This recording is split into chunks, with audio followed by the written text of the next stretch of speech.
자, 오늘은 마태복음 강의 6번째 시간으로 하나님의 섬세하신 손길과 악을 향한 성도의 대응, 하나님의 섬세하신 손길과 악을 향한 성도의 대응이라는 제목을 가지고 하나님 말씀 보겠습니다.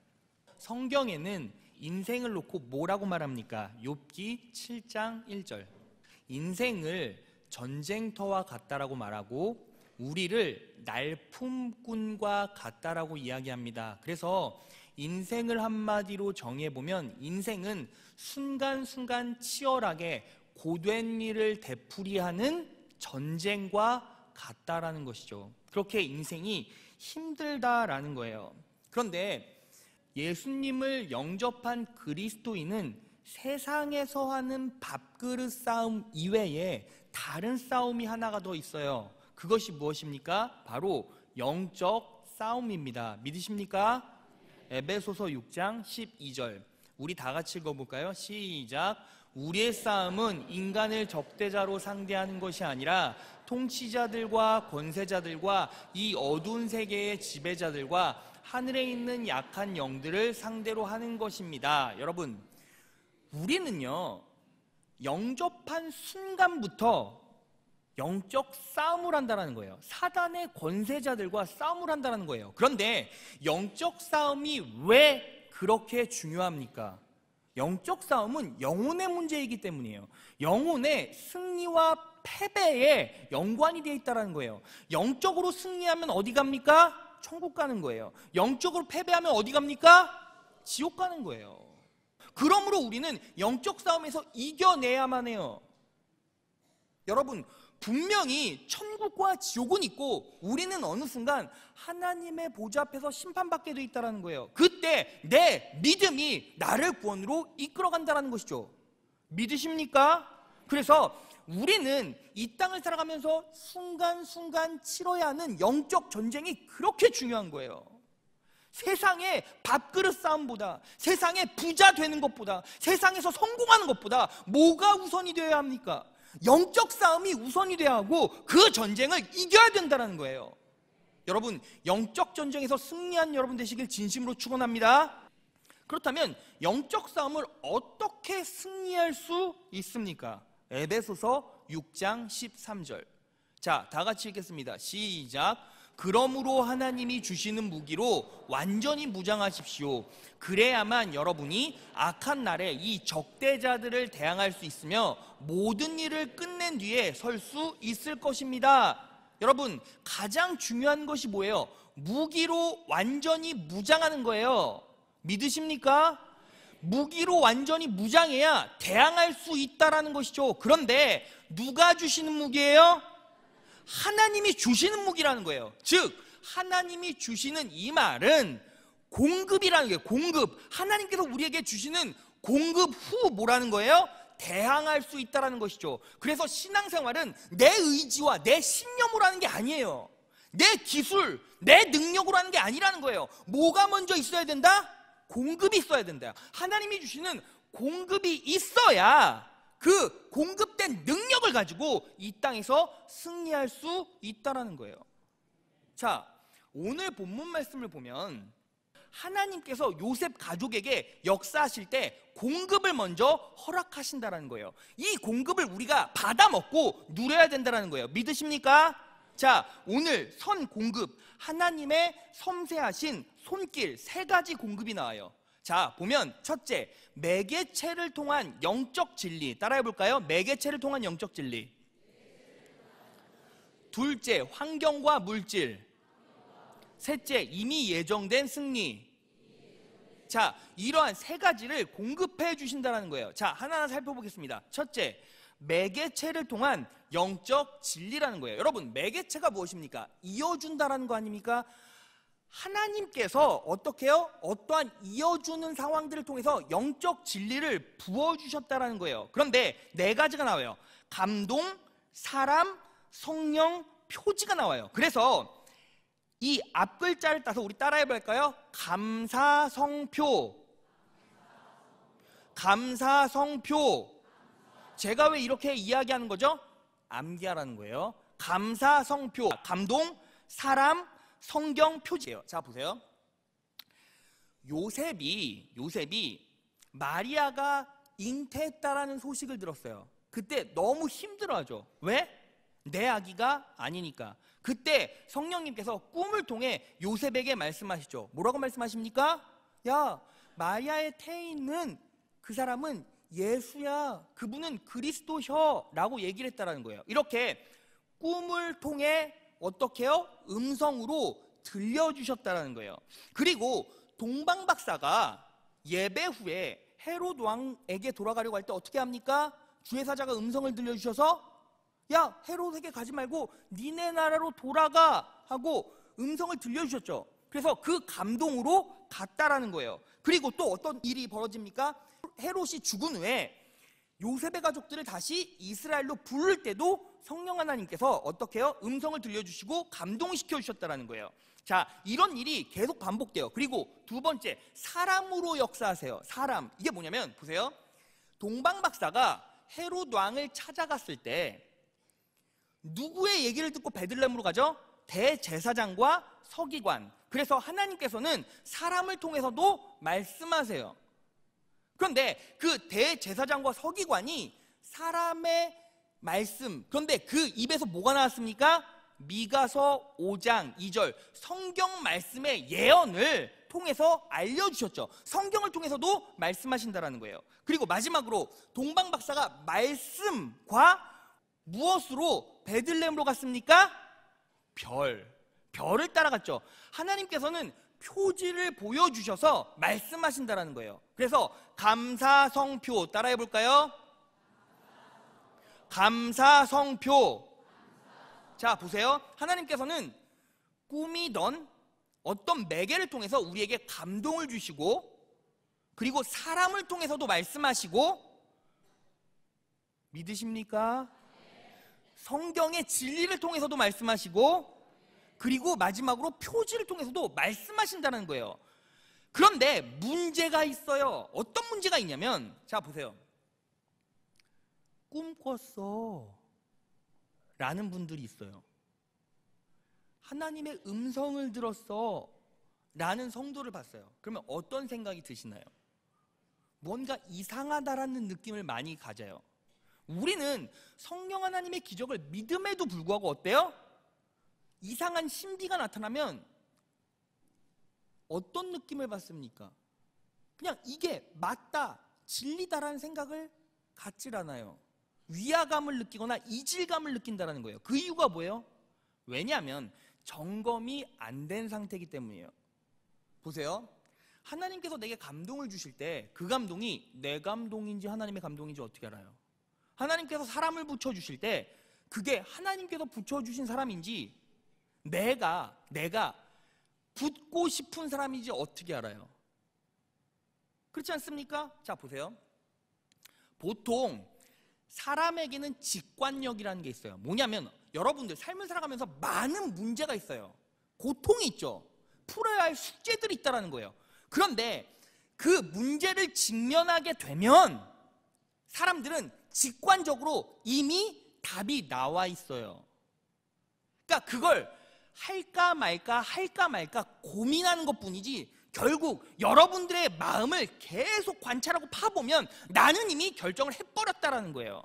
그런데 그걸 어떻게 해요? 하나님의 감동이라고 착각할 수가 있어요. 그리고 여러분, 사람과 관계를 할 때 인간은 어떻게 해요? 꼭 자기가 듣고 싶어하는 그 말을 하는 사람에게 붙어요. 그런데 그 말을 누가 제일 잘해요? 친구가 제일 잘해요. 왜? 나를 너무나 잘하니까. 그래서 친구 얘기 듣다 망하는 거예요. 그리고요, 성경을 읽어요. 그런데 성경을 딱 읽다가 이게 내 말씀이라고 생각해요. 이런 일이 있었어요. 제가 청년부 사역을 할 때 한 청년이 목사님, 저는요 이제 말씀으로 답을 찾는 법을 깨달았어요. 그게 뭔데요? 목사님, 제가 가르쳐 드릴게요. 자, 문제가 있어요. 그러면 이렇게 하면요, 제가 딱 보이는 그 말씀이요, 내 말씀이에요. 맞습니까? 점치는 거예요. 제가 계속 물어봤어요. 이렇게 계속 하길래, 야, 그래도 평생 창세기는 안 나오겠다. 왜 그렇죠? 뭔가 정리가 안 된 거예요. 그리고 표지가 있어요. 사람은 내가 보고 싶은 것만 봐요. 그러니까 내가 보고 싶은 그게 표지라고 생각하죠. 그래서 여러분 따라해 볼까요? 예배, 말씀, 기도. 예배, 말씀, 기도. 자, 하나님께서 나에게 마음속에 감동을 주시고요, 음성을 들려주시고요, 꿈꾸게 하시고요, 다 좋아요. 여러분 기적은 있습니다. 성령 하나님께서 역사하세요. 그런데 꿈을 꾸게 하시고, 음성을 들려주시고, 사람을 붙여주시고, 표지를 보여주시고, 어떤 말씀이 내 가슴 속에 콱 박혔거들랑, 그때 뭐 해야 돼요? 그냥 반응하는 게 아니에요. 예배, 말씀, 기도로 뭘 해야 되는 겁니까? 진짜와 가짜를 구별해야 되는 거예요. 여러분 이 시대를 살아가는 많은 성도와 교회들이 뭐가 문제인지 아세요?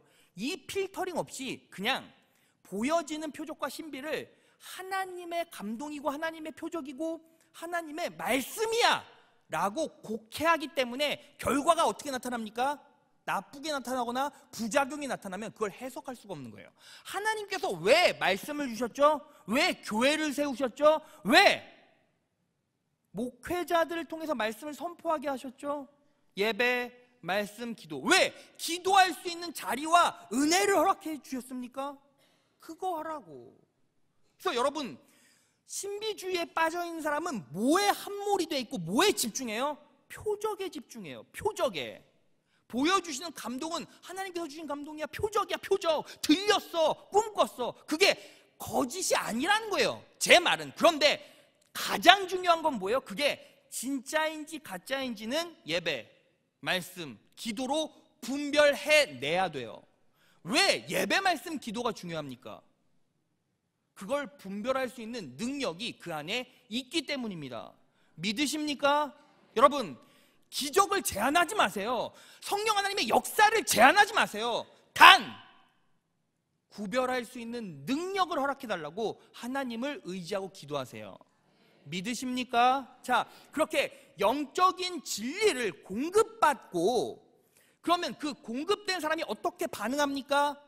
그 상황들, 그 표지들을 통해서 주의 뜻을 알아가겠죠. 예배, 말씀, 기도로. 그럴 때 주의 뜻대로 살아가게 되면 하나님께서 어떤 은혜를 주십니까? 두 번째, 환경과 물질을 책임져 주세요. 마태복음 2장 13에서 14절 다 같이 읽겠습니다. 시작. 저희가 떠난 후에 주의 사자가 요셉에게 현몽하여 가로되 헤롯이 아기를 찾아 죽이려 하니 일어나 아기와 그의 모친을 데리고 애굽으로 피하여 내가 내게 이르기까지 거기 있으라 하시니 요셉이 일어나서 밤에 아기와 그의 모친을 데리고 애굽으로 떠나가. 보세요. 요셉에게 현몽을 했어요. 음성을 들려주셨죠. 야, 애굽으로 피해라 라고 꿈꾸게 하셨다는 거예요. 그런데 오늘 마태복음 2장 14절에 보면 요셉이 일어나서 언제 애굽으로 떠나요? 밤에 보세요. 꿈은 언제 꿔요? 밤에 꿈을 꿨는데 언제 가요? 밤에 갔다라는 거예요. 그 말은 꿈꾸자마자 뭐 했다라는 거예요? 반응했다라는 것이죠. 그러면 보세요. 오늘 이 마태복음 2장 13, 14절을 통해 우리는 두 가지 의문점을 생각해낼 수가 있어요. 첫 번째, 왜 하나님께서 요셉의 가족을 애굽으로 보내셨는가? 두 번째, 그러면 애굽 가서 어떻게 먹고 살라는 말인가? 라고 의문점을 가질 수 있죠. 첫 번째, 왜 애굽으로 가게 하셨는가? 자, 리젠트 칼리지의 마이클 그린이라는 목회자, 신학자가 그분의 주석서에서 이런 얘기를 했어요. 애굽은 오랫동안 유대인들의 피난처였습니다. 당시 알렉산드리아는 애굽이에요. 유대인 거류민은 100만 명이 넘었습니다. 몇 명? 100만 명이 넘었다는 거예요. 또한 헤롯은 애굽인과의 사이가 좋지 않았습니다. 당시 유대인의 왕이었던 헤롯 왕이 애굽인과의 사이가 좋지 않았다는 거예요. 그래서 요셉이 만약 헤롯에게 위험을 느꼈다면 애굽은 동포들 사이에서 가장 안전하게 지낼 수 있는 장소가 되었을 것입니다. 여러분 여기서 거류민이라는 뜻이 무슨 뜻이에요? 남의 나라 영토에 머물러 있는 사람. 자, 유대인이 애굽 땅에 남의 나라 사람으로 있었다라는 것은, 보세요, 그 당시 로마가 전 세계에 주권을 붙잡고 있었지만 실제적으로 애굽과 이스라엘, 유대가 주권이 합쳐져 있었다, 분리돼 있었다? 분리돼 있었다는 뜻이에요. 왜냐하면 유대인은 뭐예요? 거류민, 남의 나라 사람으로 거기 있었잖아요. 보세요, 남의 나라 사람으로 애굽에 있는데 헤롯 왕이 군대를 이끌고 애굽을 칠 수가 있었을까요? 없었을까요? 있었을까요? 없었을까요? 당연히 없죠. 그러면 막 스파이들을 보내. 헤롯 왕이 한 10대명에서 스파이로 보내. 그런데 유대인이 몇 명? 몇 명이요? 100명이요? 100만 명이요. 그럼 찾을 수가 있었을까요? 없었을까요? 없었어요. 하나님께서 애굽으로 보내신 이후 요셉의 가족이 애굽에 갔을 때 철저하게 안전하다라는 거예요. 하나님께서 환경을 계획하시고 역사하셔서 어떻게 해요? 요셉의 가족을 지켜주셨어요. 하나님의 자녀인 성도들은 주의 뜻대로 살아갈 때 하나님께서 환경을 역사하셔서 어떻게 하십니까? 그의 자녀들을 보호해 주세요. 믿으십니까? 믿으세요? 하나님께서 여러분들을 보호해 주신다는 거예요. 믿으십니까? 자, 이렇게 고백해 볼까요? 나는 보호받고 있습니다. 나는 보호받고 있습니다. 나는 보호받고 있습니다. 믿으시는 분 아멘. 자, 이게 믿음이라는 거예요. 두 번째, 그러면 애굽에서 어떻게 살았냐라는 거예요. 먹고는 살아야 되는데 요셉의 가족들이 어떻게? 꿈꾸자마자 밤에 그냥 간 거예요. 그렇죠? 그러면 먹을 게 필요하잖아요. 그 먹을 걸 어떻게 구했을까요? 자, 마태복음 2장 11절 다 같이 읽겠습니다. 시작. 동방 박사가 집에 들어가 아기와 그 모친 마리아와 함께 있는 것을 보고 엎드려 아기께 경배하고 보배압을 열어 황금과 유향과 모략을 예물로 드리니라. 자, 보세요. 동방 박사가 페르시아에서 2264km 3개월에서 4개월을 걸어와서 예수님께 경배했다라고 지난주에 말씀드렸죠. 그러면 그 오랜 기간을 예배 한번 드리러 왔는데 예배 드리고 나서 뭐를 예물로 드리고 갔어요? 황금과 유향과 모략을 예물로 드렸다는 거예요. 황금의 가치는 여러분 너무나 잘 아시죠? 제가 지난주에 유향과 모략이 어떠한 용도로 쓰여진다고 했어요? 유향은 치료제, 모략은 방부제, 시체를 썩지 않게 하는 방부제로 사용한다고 했어요. 이것의 가치가 성경에는 사실 나와 있지 않아요. 그런데 유추해 볼 수 있는 게 있어요. 마가복음 14장에 나사로의 여동생인 마리아가 예수님께 뭐를 깨요? 향유 옥합을 깨요. 그런데 바우어라는 신학자는 그분의 주석서에서 이렇게 말해요. 마리아가 깬 향유 옥합은 무엇으로 쓰여졌냐면 연고와 시체를 썩지 않게 하는 방부제와 향수 역할을 했대요. 그러니까 같은 용도로 쓰여졌죠. 마리아가 향유 옥합을 깨트릴 때 유다가 마리아에게 뭐라고 말합니까? 예수님께 뭐라고 말해요? 이것 보세요. 향유 옥합을 깼어요. 이걸 깨면 300데나리온 이상이 되는 가치를 가지고 있는데 어떻게 해요? 가난한 사람을 도울 수 있을 텐데요. 왜 깼는지 화를 냈어요.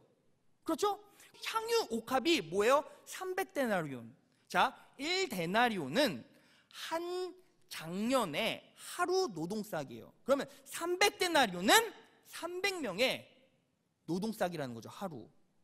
한 사람이 300일 동안 일해서 받을 수 있는 거. 요즘 따지면 10만 원에서 20만 원 하지 않습니까? 그러면 우리나라 돈으로 쳐도 3천에서 6천만 원 되겠네요. 그러면 황금, 유향, 모략이 최소한 유향, 모략만 해도 300데나리온 이상의 가치는 있었다는 것이죠. 그러면 황금과 300데나리온 이상의 가치를 가진 그것을 가지고 애굽에서 살 수 있었을까요? 없었을까요? 있었다라는 거예요. 그러면 정리를 해볼까요?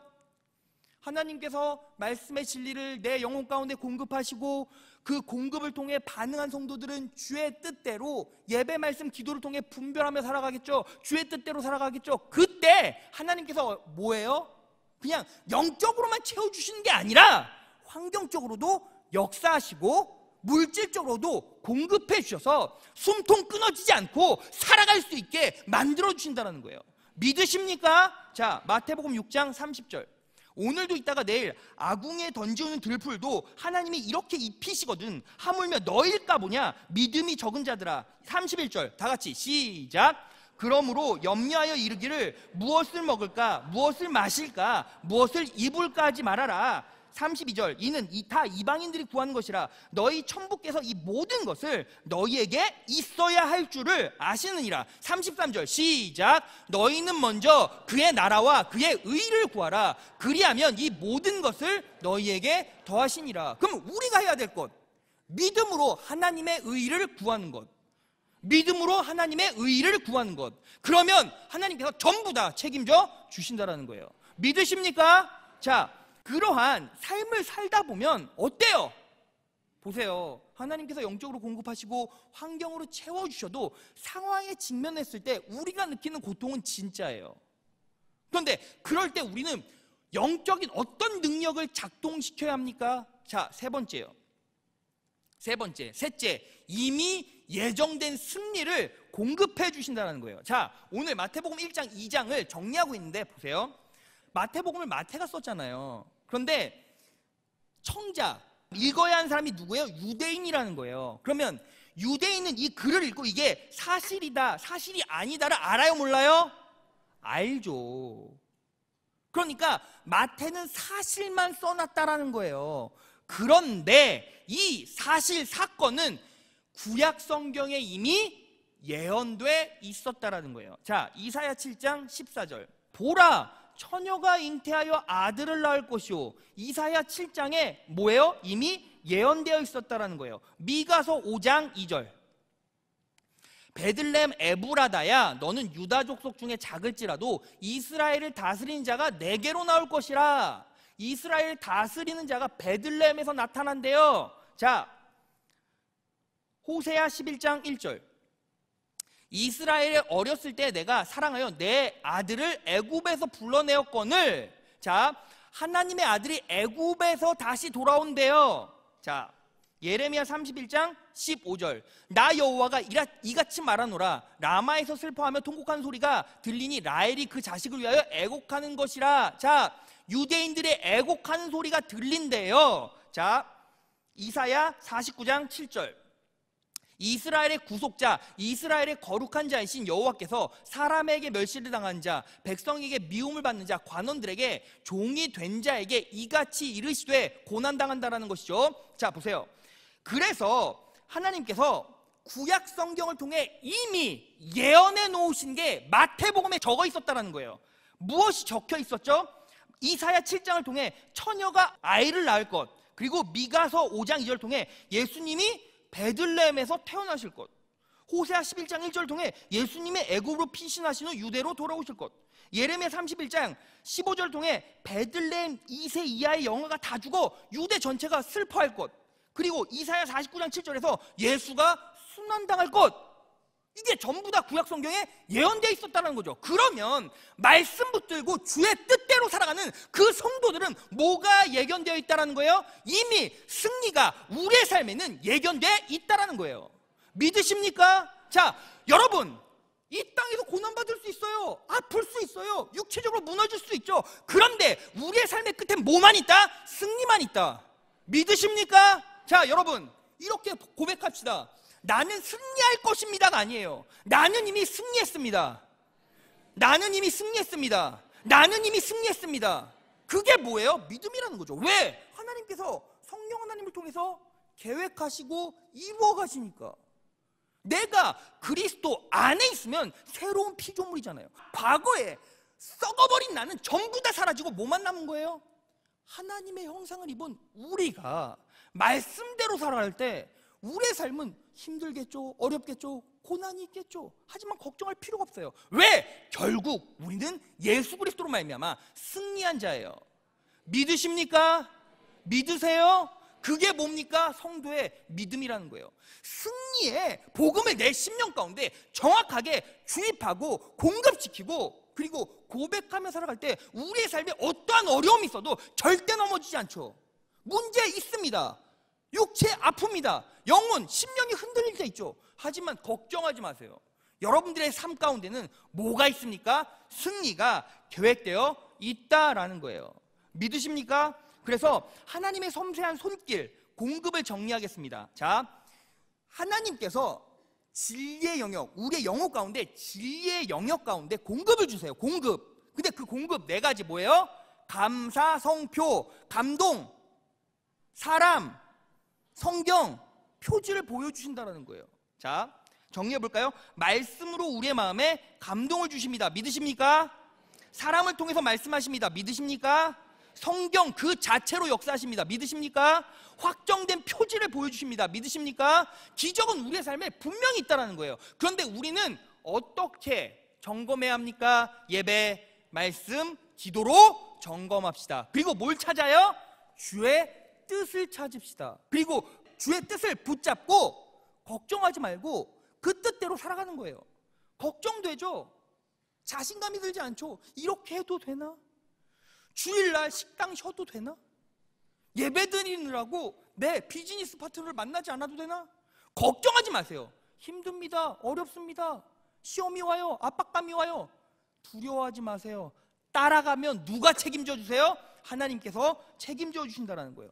그래서 영적으로 공급받은 자가 주의 뜻을 가지고 살아갈 때 어떻게 합니까? 환경을 통한 물질을 책임져 주신다는 거예요. 둘째, 힘든 환경에 빠진 성도들의 상황을 미리 하시고 물질적으로 준비하십니다. 누구처럼? 동방 박사가 예수님을 경배해서 예물을 올려드린 것처럼. 믿으십니까? 셋째, 이미 예정된 승리가 있다는 거예요. 역사의 계획은 누가 하세요? 모두 하나님께서 하신다는 거예요. 내 심령 가운데 승리, 이 승리의 복음, 진리를 절대로 버리셔선 안 된다는 거예요. 자, 그렇다면 보세요. 이렇게 공급을 받았죠. 공급을 받았으면 이제 악을 향한 성도의 대응은 어떻게 해야 합니까? 여러분, 아무리 공급받아도 부딪히는 문제에서 겪는 아픔은 가짜예요, 진짜예요? 가짜예요, 진짜예요? 내가 직면하고 부딪히는 상황의 힘듦과 고통은 진짜예요. 그러면 어떻게 우리가 악의 고난에 고통에 대응해야 되냐는 거예요. 자, 오늘 본문 말씀 마태복음 2장 13에서 14절을 보겠습니다. 박사들이 돌아간 뒤에 주님의 천사가 꿈에 요셉에게 나타나서 말하였다. 헤롯이 아기를 찾아서 죽이려고 하니 뭐하라고요? 일어나서 아기와 그 어머니를 데리고 이집트로 피신하여라. 그리고 내가 너에게 말해줄 때까지 뭐 해야 하라고요? 거기서 있으라는 거예요. 그래서 14절, 요셉이 일어나요 밤사이에 아기와 그 어머니를 데리고 이집트로 피신했대요. 세상의 악, 고난, 고통에 대한 성도의 대응을 정리했어요. 자, 본문 말씀에 보면 명사형 동사 분사가 네 가지. 일어나서 피신하라, 거기에 있으라. 언제까지? 표지를 보여주실 때까지. 첫 번째가 뭐예요? 일어나라는 거예요. 당장 일어나라, 빨리 반응하라. 여러분, 자, 보세요. 신앙은 뭡니까? 신앙은 타이밍이에요. 자, 요셉이 꿈꾸고 밤사이에 바로 갔죠? 뭐 했다라는 거예요? 빨리 반응했다라는 거예요. 바로 반응했다라는 거예요. 근데 여러분, 헤롯 왕이 살고 있던 예루살렘과 베들레헴이 몇 킬로인지 아세요? 8킬로예요, 8킬로. 그러면 장년들 걸음으로 2시간, 말 타고 가면 1시간이면 가죠. 그러면 빨리 반응하지 못했으면 어떻게 되었을까요? 잡혔어요. 왜? 베들레헴에 있는 가정은 그 주석학자들에 의하면 200명 정도 됐어요. 200명 전체 인구가. 그러면 금방 찾았겠죠. 그렇지 않습니까? 그러면 타이밍, 신앙은 타이밍이에요. 하나님께서 여러분들에게 감동 주시고 말씀하셨을 때 우리는 뭐 해야 합니까? 그걸 분별해야 되고 반응해야 돼요. 그러면 예배 말씀 기도가 내가 감동받는다면 내가 감동이 왔어. 이제 예배 말씀 기도를 해야지. 그때 달려들면 어떻게 해요? 안 돼요. 감동받기 전에 뭐 해야 돼요? 예배 말씀 기도. 따라해 볼까요? 예배 말씀 기도. 예배 말씀 기도. 자, 예배 말씀 기도를 통해서 나를 준비시켜야 감동이 됐을 때 바로 반응할 것 아닙니까? 그래서 예배가 중요하다는 거예요. 그래서 기도해야 된다는 거예요. 그래서 말씀 묵상해야 된다는 거예요. 여러분, 분명히 기억하세요. 인생은 타이밍이잖아요. 늦으면 안 돼요. 늦으면 하나님께서는 여러분들에게 은혜를 쏟아 부어주시고 계시지만 어때요? 우리가 빨리 반응하지 못하면 우리께 될 수 없다라는 거예요. 자, 두 번째, 피신하라는 거예요. 따라해 볼까요? 피신하라, 피신하라. 자, 성령 하나님의 음성을 듣고 요셉이 어떻게 해요? 헤롯과 싸웠나요? 아니요. 피신했어요. 피신했어요. 피했다라는 거예요. 여러분, 죄와 악은 뭐 하는 거예요? 피하는 거예요. 여러분, 회개의 개념이 무엇입니까? 회개, 방향을 틀어 가는 것이에요. 과거가 이쪽이었다면 방향을 틀어 가는 거예요. 피하는 거예요. 자, 잠언 14장 16절. 지혜로운 사람은 하나님을 두려워하여 악을 뭐해요? 피한다라는 거예요. 어리석은 자는 조심 없이 함부로 행동한다라는 것이죠. 자, 잠언 3장 7절. 다 같이 읽겠습니다. 시작.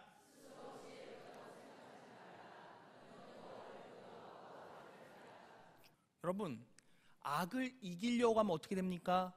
악을 이기려고 악에 붙어서 악과 섞이면 어떻게 해요?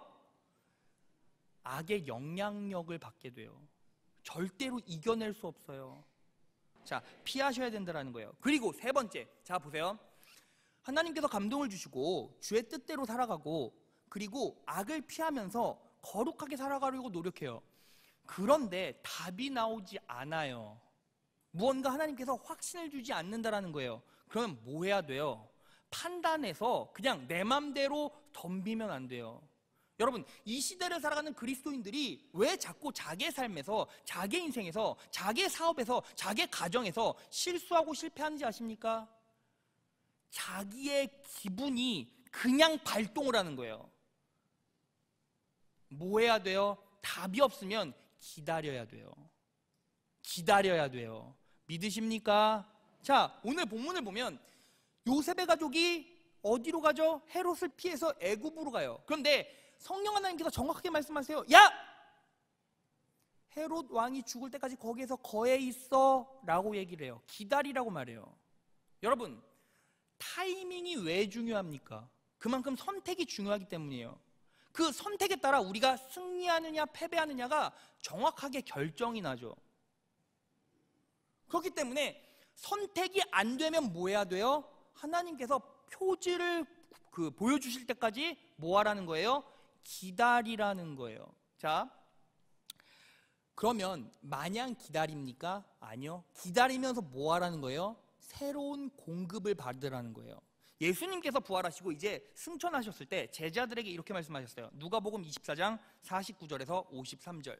보라, 내가 내 아버지께서 약속하신 것을 너희에게 보내노라. 그러나 높은 곳으로부터 능력을 입을 때까지, 성령 충만할 때까지 예루살렘 도성에서 기다리라고 하시니라. 주께서 그들을 베다니까지 데리고 나아가시어 두 손을 들고 그들에게 축복하시더라. 주께서 그들에게 축복하실 때 그들에게서 떠나 하늘로 올라가시니라. 52절. 그들이 주를 경배하고 기쁨이 충만하여 예루살렘으로 들어와 계속 성전에 있으면서 하나님을 찬양하고 송축하더라. 아멘.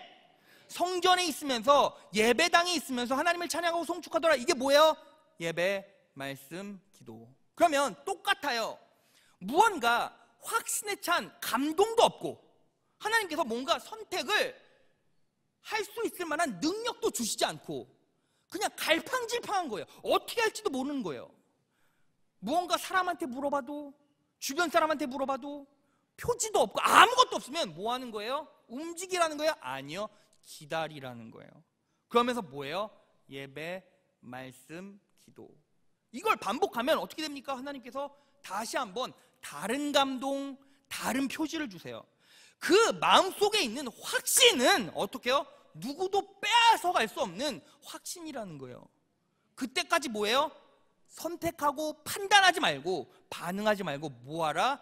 기다리라는 거예요. 마태복음 2장 20절에서 21절. 일어나 아기와 그 모친을 데리고 이스라엘 땅으로 가라. 애굽에서 있었던 요셉 가족에게 뭐라고 말해요? 모친을 데리고 이스라엘 땅으로 가라. 이제 다시 기다리는 중에 표지를 주셨죠. 아기의 목숨을 찾던 자들이 죽었느니라 하시니 요셉이 일어나 아기와 모친을 데리고 이스라엘 땅으로 들어가니라. 자, 표지가 있으니까 다시 반응해서 왔다라는 거예요. 자, 말씀 정리하겠습니다. 자, 영적 싸움은 우리가 천국 가느냐 지옥 가느냐의 문제죠. 영적 싸움은 여러분, 절대로 오만방자하게 교만하면 안 돼요. 나는 이미 믿으니까 천국 가. 그 믿음이 진짜인지 가짜인지는 하나님만이 아시죠. 말씀이 여러분들을 분별시킬 거예요. 그럼 우리는 뭐 해야 합니까? 삶을 살아가면서 영적 전쟁을 시작해야죠. 왜? 사단은 계속 우리를 유혹하고 압박하고 찍어 누르려고 하잖아요. 그런데 우리는 사단과의 싸움에서 어떻게 합니까? 그냥 먼저 내 의지로, 내 구력으로, 내가 20년 30년 믿었는데 바로 이게 아니에요. 뭐부터? 선 공급 후 대응이라는 거예요. 어떻게? 말씀, 예배, 기도, 하나님을 의지할 때 하나님께서 표지를 보여주시죠. 내 직관의 선택이 아니라 하나님께서 주시는 감동이 있다는 거예요. 그리고 사람을 붙여주시기도 하고, 어쩔 때는 꿈도 꾸게 하시고, 어떨 때는 예언도 하게 하시고. 여러분, 기적을요 제한하지 마세요. 그런데 가장 중요한 거, 무엇이 여러분들의 표지를 필터링하고 구분시키느냐라는 거예요. 그냥 내 자기대로 움직이면 다 망해요. 사단이 여러분들에게 꿈꾸게 할 수도 있죠. 사단이 여러분들을 감동시킬 수도 있죠. 사단이 여러분들에게 표지를 보여줄 수 있죠. 절대 그러시면 안 돼요. 무엇에 집중하라? 예배, 말씀, 기도. 그것을 통해 무엇을 찾아라? 주의 뜻을 찾아라. 그리고 주의 뜻이 정확하게 내 심령 가운데 공급으로 떨어졌으면 뭐하라? 믿고 반응하라. 그때 하나님께서 환경적으로, 물질적으로 모든 것들을 책임져 주신다. 믿으십니까? 믿으세요? 그럼에도 불구하고 힘든 상황들이 있어요. 걱정하지 마세요. 우리의 삶 끝자락에 뭐가 있다? 승리가 계획되어 있다는 거예요. 그러므로 뭐하라? 반응하라. 죄와 악이 있거든, 유혹이 있거든, 부딪히거나 극복하려고 하지 말고 뭐하라? 피하라. 피하라. 그리고 어떻게 하라? 기다리라. 무엇을 하라? 공급받아라. 계속 공급받아라. 성령 하나님께서 여러분들의 심령 가운데 공급해 주시고 역사하실 때 우리의 인생은 어떻게 됩니까? 승리하는 거예요. 여러분, 부자라서 행복한 게 아니라요, 행복한 영혼으로 이 땅을 살아가면 부자든 가난한 사람이든 상관이 없어요. 그 사람은 내 인생이 이미 승리할 것이라는 확신이 있고요, 그게 물질적인 무게나 유혹이 나를 흔들질 못해요. 그런데 맘모니즘에 빠지고 사단의 계획에 빠진 사람은 뭐에 딱 꽂혀요? 예배, 기도, 말씀이 아닌 다른 곳에 꽂혀요. 이성에 꽂혀요. 중독에 꽂혀요. 물질에 꽂혀요. 그게 다 뭐예요? 우상이라는 거예요. 여러분, 저는 이 자리에 앉아있는 모든 성도들이 이 땅에서 영적 싸움을 승리하고 천국 가길 바랍니다. 천국 가길 바랍니다. 이 땅에서 하나님께서 여러분들의 삶을 주관하시고 인도해 주셔서 여러분들의 인생이 승리하길 바라요. 오늘 말씀의 진리를 내 심령 가운데 꽉 잡으셔서, 그리고 삶에 적용하셔서 이 땅에서 강력한 그리스도인으로 승리하는 여러분 되시기를 진심으로 축원합니다.